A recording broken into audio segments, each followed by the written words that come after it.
Olá pessoal, vamos então iniciar esse assunto de distância de visibilidade falando sobre a distância de visibilidade de parada.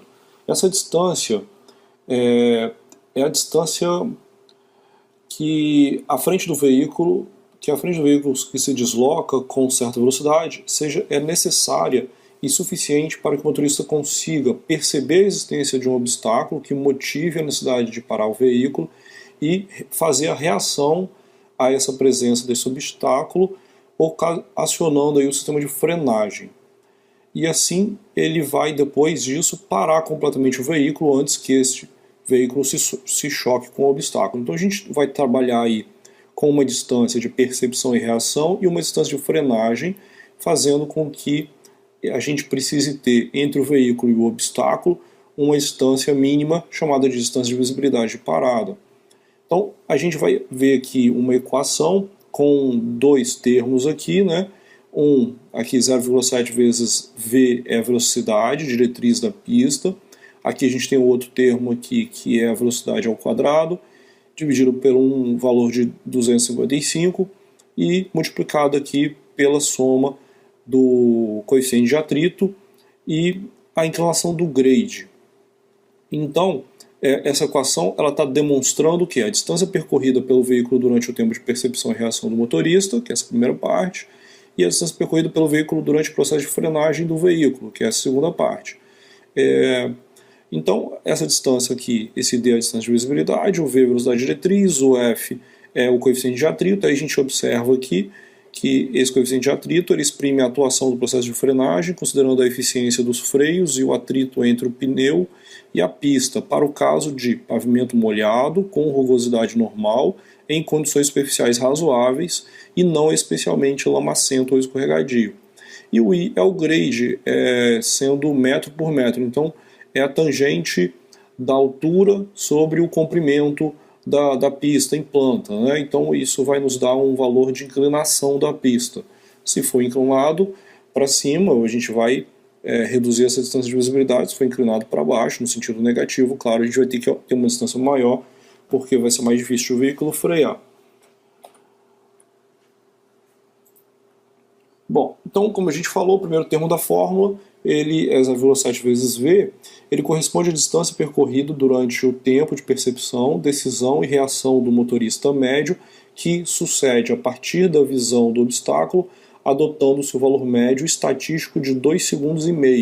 Então, ao necessitar de 2,5 segundos para poder fazer o processo de percepção e reação, então a gente vai pegar e multiplicar aqui por 0,7 vezes a velocidade diretriz, já que a velocidade diretriz é em km por hora, então esse número acaba ficando aqui 0,7. Está representando a distância necessária para o veículo percorrer na velocidade diretriz o tempo de 2,5 segundos. E o segundo termo da fórmula, ele fornece a distância percorrida desde o início da atuação do sistema de frenagem até a parada do veículo. Isso para o caso de pavimento molhado, com rugosidade normal, em condições superficiais razoáveis e não especialmente lamacento ou escorregadio. Então a gente vê aqui o primeiro termo, o segundo termo na fórmula, dando o valor da distância de visibilidade necessária. Bom, na prática a gente verifica que nos dias chuvosos a velocidade de operação fica um pouco inferior à velocidade diretriz. Aí no manual do DNR ele traz no quadro 5.3.1 as velocidades médias correspondentes às velocidades diretrizes. Então, em geral, em dias chuvosos, quando a gente está com, por exemplo, uma pista que tem velocidade diretriz de 80 km por hora, o veículo vai estar trafegando em média a 71 km por hora. Quando for 90, 79, 100, 86 e assim por diante, né? Cada velocidade diretriz a gente tem aqui um valor de velocidade média, né, para os veículos que percorrem essa rodovia em dias chuvosos. Exige-se, então, obedecer às distâncias de visibilidade de parada calculadas com as velocidades médias como valores mínimos. Então a gente pode utilizar essas velocidades médias aqui para poder fazer esse cálculo, mas aí a gente estaria trabalhando com valores mínimos, porque a gente vai estar tendo uma distância de visibilidade menor. Os valores de distâncias calculadas com a velocidade diretriz são chamados de valores desejados e espera-se que o projetista tente atingi-los. se as condições o permitirem, pois sabes que inúmeros motoristas andam em velocidade diretriz mesmo em dias chuvosos. Então, os valores mínimos são para essas velocidades médias e o desejado seria o cálculo para a própria velocidade diretriz. Bom, os coeficientes de atrito utilizados na equação, eles variam dependendo do valor da velocidade e o manual do DNR traz isso no quadro 5.3.1.2, onde ele traz aqui a velocidade diretriz e o coeficiente de atrito. Para cada velocidade a gente tem um valor de coeficiente de atrito. Como exemplo aqui, velocidade diretriz de 80 km por hora tem um coeficiente de atrito de 0,30. E no caso de velocidade diretriz e aqui a velocidade média, a gente vai ter a redução. Então a gente vai ter aqui 80 km por hora, velocidade média na verdade é 71, e o coeficiente de atrito, pela velocidade ser um pouco menor também, vai ser de 0,31. No caso aqui aumenta um pouquinho o coeficiente de atrito, então isso diz que tem um atrito maior, vai reduzir um pouco ainda mais a distância de visibilidade.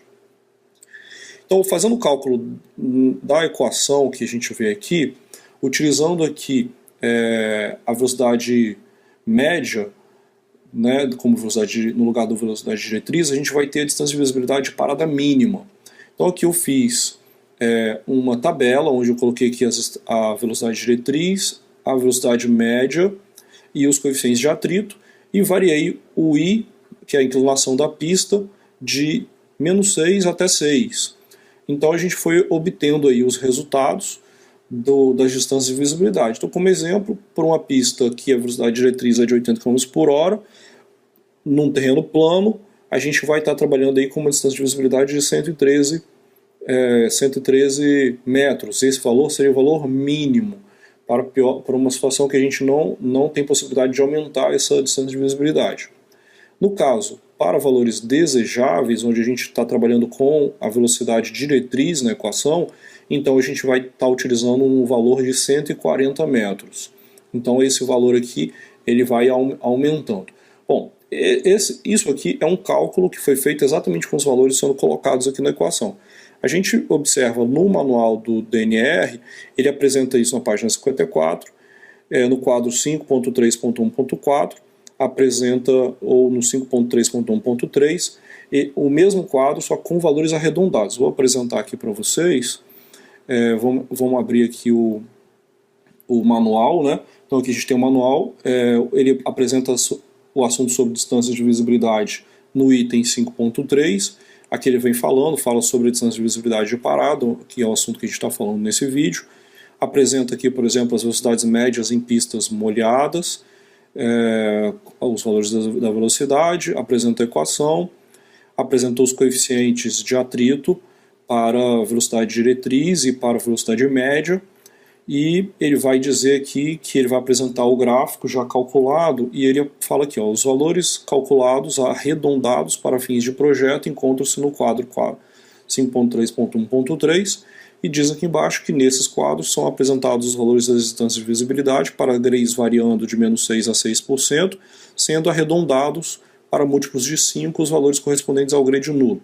Então, aqui a gente vê nos dois quadros, o mesmo quadro que eu apresentei ali, só que esse é o valor que o DENIT traz para que a gente possa utilizar no projeto. Então, no caso de 80 km por hora, o valor mínimo para a velocidade média de 70, ele vai estar dizendo aqui, para terreno plano, que é de 110 metros. Então a gente utiliza esse valor fornecido, que é um valor arredondado.